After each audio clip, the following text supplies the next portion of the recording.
जीव का परम उद्देश्य, जीवन का अंतिम प्राप्य स्थान, मनुष्य का सर्वोत्तम ध्येय आत्मानुभव स्वरूप परमानंदमय मुक्ति ही है।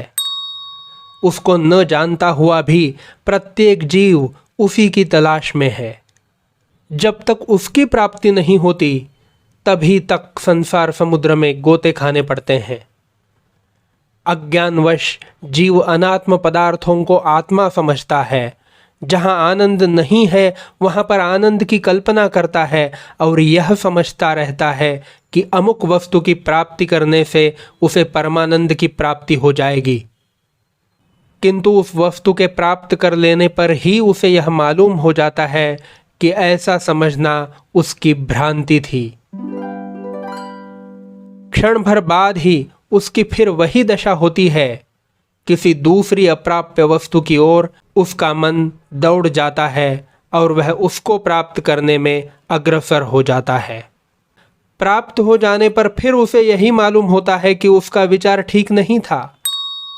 जब तक उसको परमानंद के यथार्थ स्वरूप का पता नहीं लग जाता और वह उसका अनुभव नहीं कर लेता, तब तक इस प्रकार की भ्रांतियां बराबर होती रहती हैं। इस भ्रांति में जीवन में कभी चैन नहीं मिलता, सदा ही अशांति रहती है। इसी संबंध में ऋषि वशिष्ठ जी ने श्री राम को भास और विलास का एक उपाख्यान सुनाया। यह उपाख्यान आपको सुनाने से पहले याद दिला दूं कि यह योग वासिष्ठ कथाओं की सीरीज की 25वीं कथा है।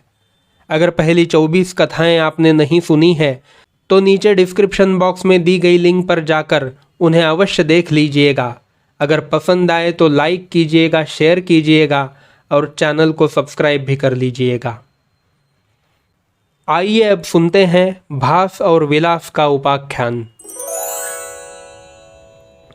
सह्याचल पर्वत पर अत्रि मुनि के आश्रम के समीप 2 मुनि रहते थे।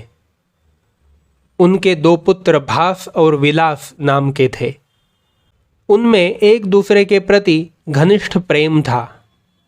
दोनों में से एक भी दूसरे से कभी जुदा नहीं होता था। दोनों का रहना, खाना, पीना और सोना एक साथ ही होता था। इस प्रकार रहते रहते उन दोनों के माता पिताओं की मृत्यु हो गई। दोनों ने मिलकर मृतक संस्कार किया। कुछ समय बाद दोनों देश देशांतर घूमने के लिए निकले। दोनों भिन्न दिशाओं में गए और संसार में खूब घूमे। नाना प्रकार के अनुभव उन दोनों ने प्राप्त किए। कुछ काल बाद वे अकस्मात एक ही स्थान पर आ मिले। एक दूसरे को देखकर उनको बहुत आनंद हुआ। विलास ने भास से पूछा, भाई भास, आज आप बहुत दिनों बाद मिले हो। आपको देखकर मुझे बहुत ही खुशी हुई है। कहो, इतने दिनों तक कुशल से तो रहे? भास ने उत्तर दिया, भाई विलास, इस संसार में कौन कुशल है? सदा ही किसी न किसी प्रकार का दुख लगा रहता है। जब तक मनुष्य को आत्मज्ञान की प्राप्ति नहीं होती तब तक कुशल कहाँ? जब तक परमानंद की प्राप्ति नहीं होती तब तक कुशल कहाँ? जब तक मनुष्य इंद्रियों के विषयों के पीछे सुख की तलाश में दौड़ता रहता है तब तक कुशल कहाँ? जब तक मन में विषयों के सुखों की वासना रहती है तब तक कुशल कहाँ? जब तक बुद्धि सांसारिक रहती है और आत्मविचार नहीं करती तब तक कुशल कहाँ? जब तक मनुष्य जीवन मुक्त होकर नहीं विचरता तब तक कुशल कहाँ?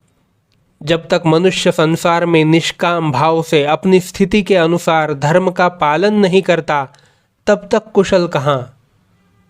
जब तक अहम भाव है तब तक कुशल कैसे हो सकती है?